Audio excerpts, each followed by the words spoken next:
Hey y'all, it's Chris with Rockin Farm, and now that we've got the wedding behind us, it is time to stop being a vlogging slacker and get back to work. We're gonna do our best to just get back to that regular content, videos every Tuesday and every Thursday. I'm always open to any ideas that people may have, and that's actually where today's video is coming from as well. It was suggested that I do a good old-fashioned farm tour, and it's been a long time since I've done one. If you're not already subscribed, then do me a favor, hit that subscribe button and click that notification bell. And as always, if you want to know more about our family or our farm, go check out our website, rockin8farm.com. So as of right now, our farm is in a place where we really can't claim that it's any more than a homestead. You know, I mean, what's the difference? A farm produces an income and a homestead kind of doesn't. So I'm not downing homesteads in any way, shape, or form. I would definitely say that I am a homesteader, but we want to start turning this place into an absolute asset to where not only are we getting all the homestead benefits, but we can start making a little money on top of it. So you can see the chickens here behind me, y'all. This is our egg laying flock, and they are very much just kind of our homestead flock. These are the chickens that feed my family. We've never really gotten enough eggs out of them to sell eggs in large enough quantities to start recouping feed costs or anything like that. You know, I mean, I know some people that can do it with very small backyard flocks, but I think that's also just because they have very small needs. We're roughly a 5 dozen eggs a week family, and with our flock, when they're not on strike, we're getting about 10 dozen eggs a week. So, I mean, like I said, selling 5 dozen eggs a week at the prices I can sell them at here, which is about a max of $4. I mean, I guess getting 20 bucks a week back is better than nothing, but what we choose to do is just bless the people that we care about. Send eggs home with the kids, send eggs home with mom, send eggs over to the neighbors, etc. So as we come into the barn here, we'll start getting into more of our livestock. I think the first thing I'll show you is behind door number 1. All right, y'all, we're gonna have to come back and talk about the fancy black chicken because somebody wants their dinner. Are you ready to eat, mama? You ready to eat?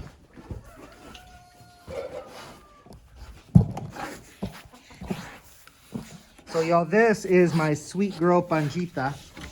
Why are you trying to climb? You just want your food, huh? That's all you care about. Excuse me, please.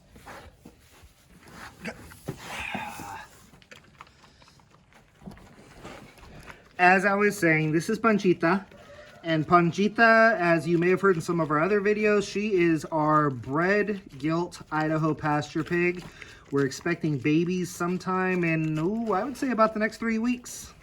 So when we talk about potential income sources, this is going to be one of them. I'm going to take you out and show you the boys in a little while, but when it comes to the Idaho pasture pigs, it's just, I'm looking at all the various opportunities to make money. I've got good quality breeding stock, so there's the potential that I'm going to be able to generate good quality breeding stock and be able to sell those piglets.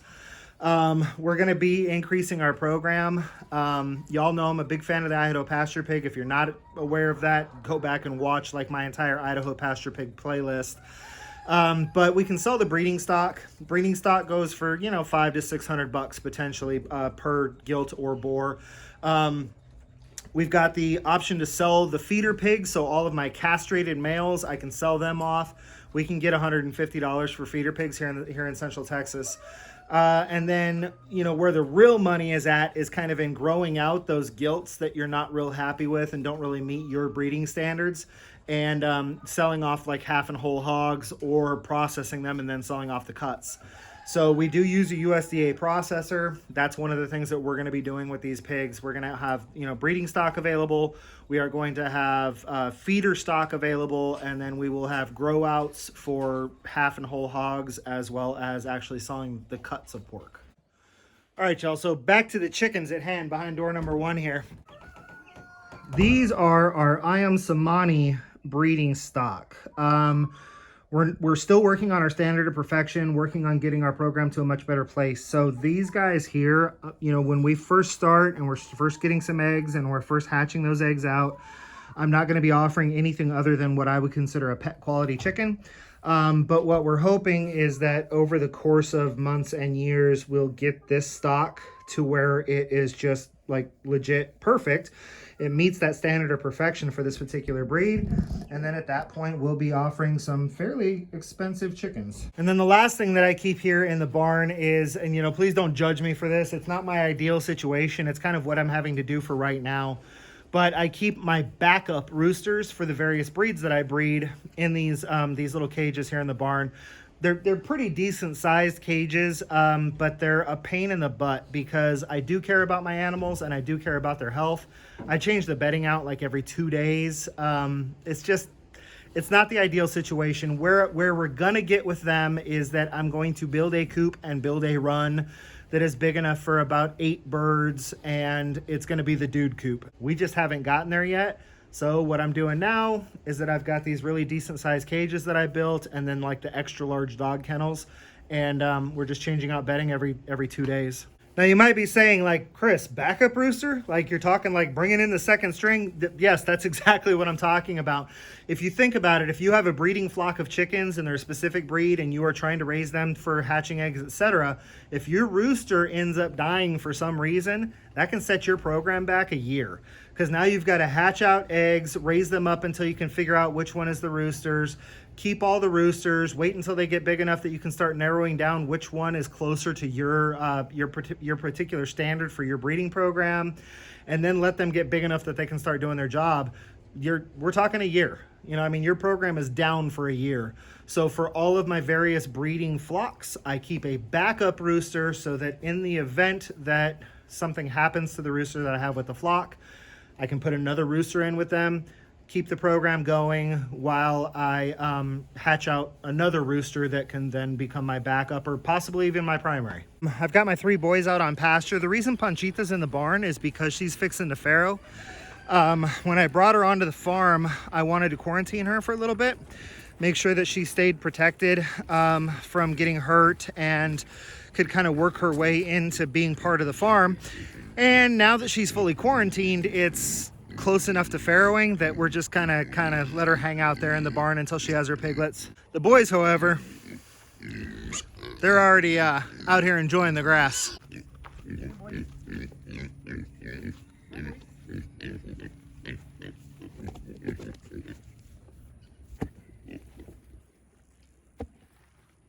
All right, so again, you probably know this from some of my previous videos, but this guy right here, he's one of our feeder pigs, and so is he.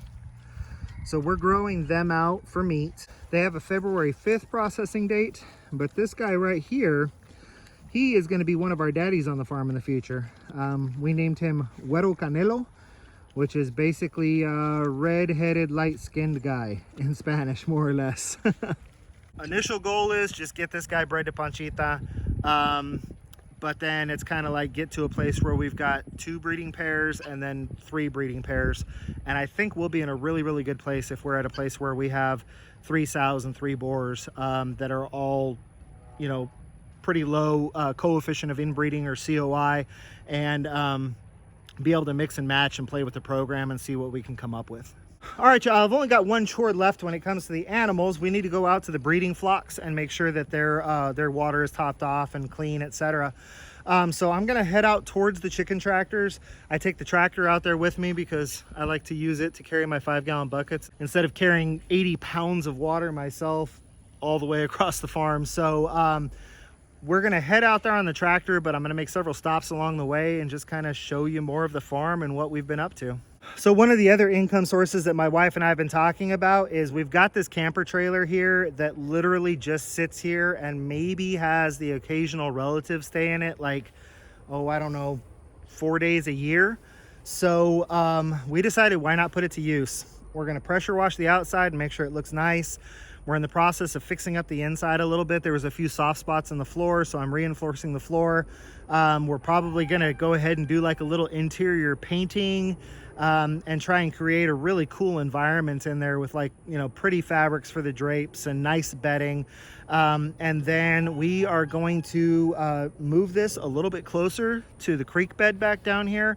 Not close enough that it's going to get swept away in a massive flood or anything. I mean, if we have a massive flood, it's going to get swept away where it's at. So a little bit closer to the creek bed.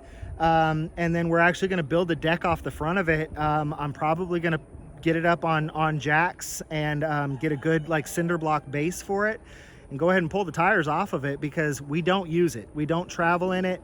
We don't have time to travel in it. Even if we did, it's old enough and etc. We just don't travel in it, but it's still a good dry space. AC works, heat works, you know, water works, etc.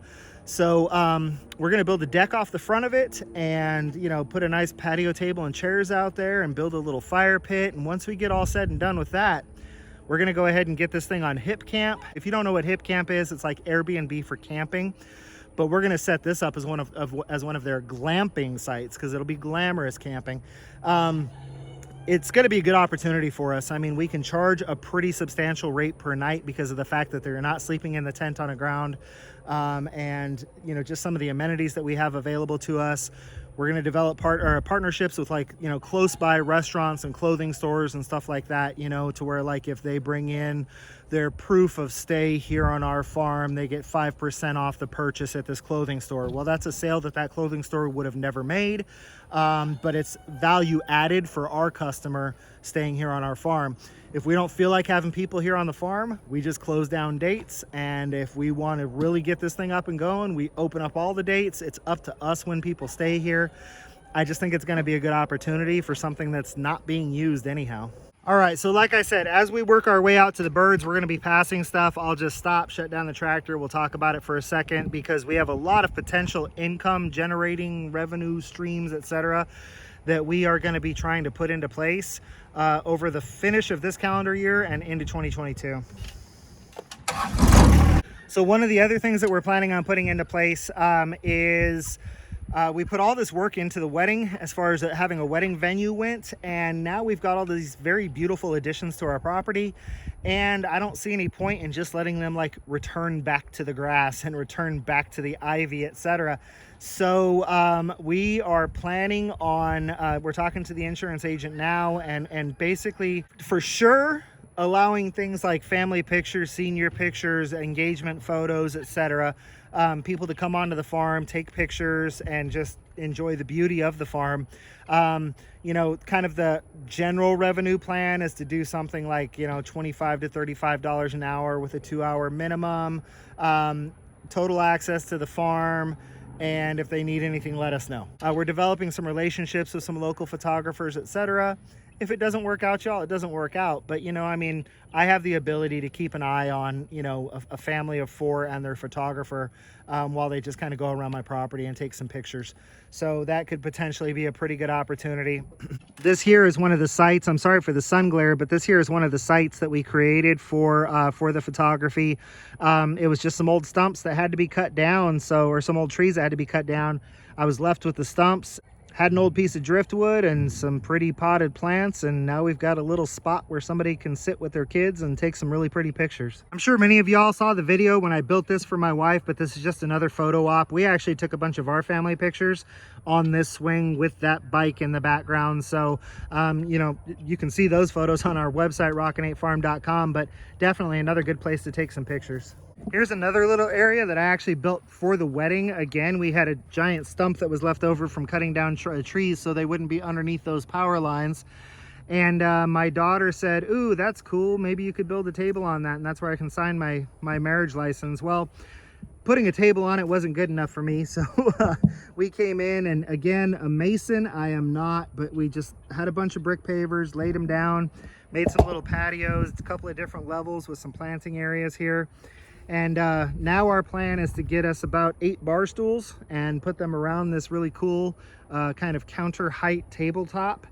And again, another photo opportunity and another situation where if we did start hosting events here, like other people's weddings or quinceañeras, then you know, they can set up this table just like my kids did for their wedding in this photo here. Because we've got the bench swing over there and we've got the table, which is going to have stools around it here, we're thinking about putting in another small patio with a fire pit in the middle of it right about here. And then we'll put a bunch of chairs around that fire pit which will potentially create another photo opportunity, but it's also just something that we, as a couple, my wife and I, having friends over, and or the guests that come stay on our property can come out and enjoy. I plan on putting a fire pit over by the trailer, but you know, this is just kind of another opportunity. If our guests wanted to come out here and sit at this table and enjoy a glass of wine or a beer and just kind of look out over the property as the sun sets, then you know, that's something that I would definitely allow them to do.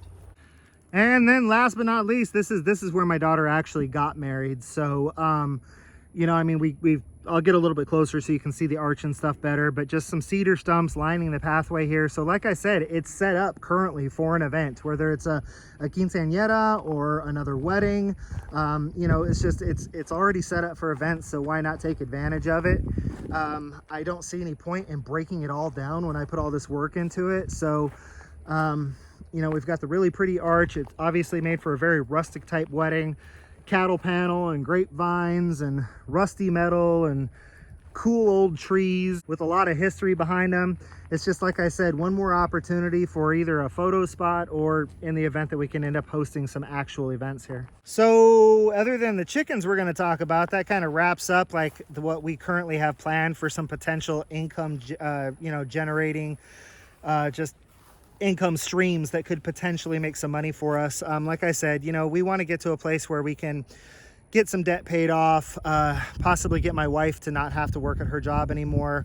Our house is old, it has problems. It would cost enough money to fix the problems that we'd probably be about 50% of the way to a new build anyhow. So, you know, we're just kind of hoping that we can get to a place where I can build another house on the property and then tear the existing one down. But that's definitely out in the distance plans, but this is kind of the way that I'm hoping to get us there, is between the jobs that we do currently have and then bringing in all the revenue from the farm. So this goes back to the homesteading, but one more thing worth mentioning obviously is the garden. We very heavily planted the fall garden here with a lot of floral type stuff because of the wedding.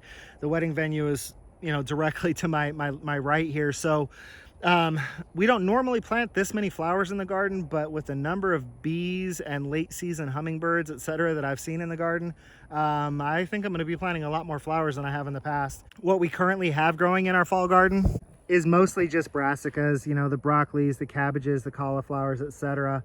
The pumpkins are just about done. That's pumpkins growing on that trellis right there, Seminole pumpkins. We'll be feeding most of those to the pigs here very soon. We did plant some fall tomatoes. We're hoping to get a harvest off of these before we get to our first frost of the season. And then we planted some fall bush beans on that wall over there. So lots of color, a little bit of food. Not a huge fall garden, but it's a fall garden nonetheless.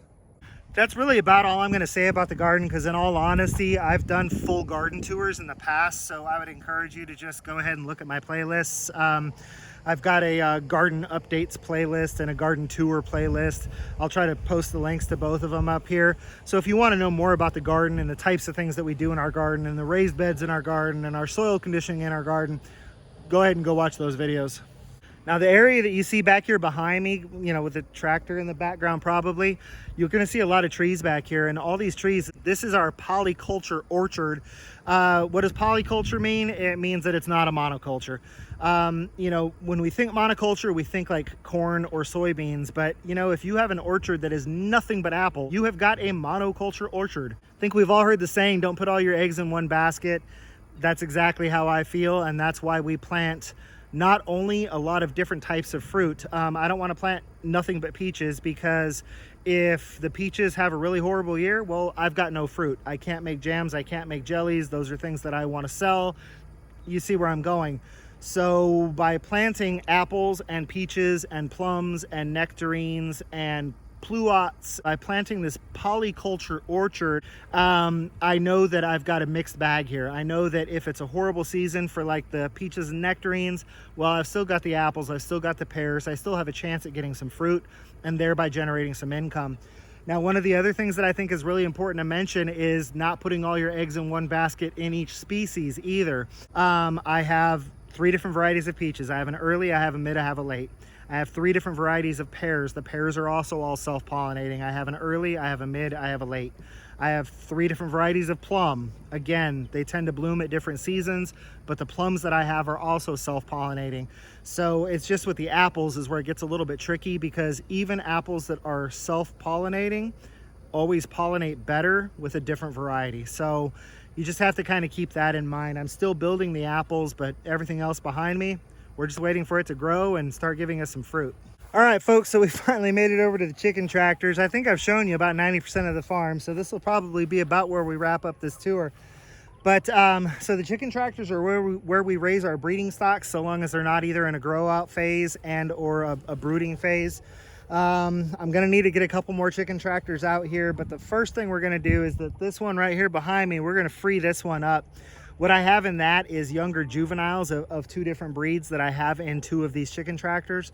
Once these younger juveniles go in with the breeding flock, that frees up a chicken tractor, and that allows me to bring the I am Samanis out here on pasture as well. So we do move the chicken tractors at least 1 time a day, every day. It all really depends on fecal load. I just take a good look at the grass when I come out here in the afternoon, and if it needs it, I move them.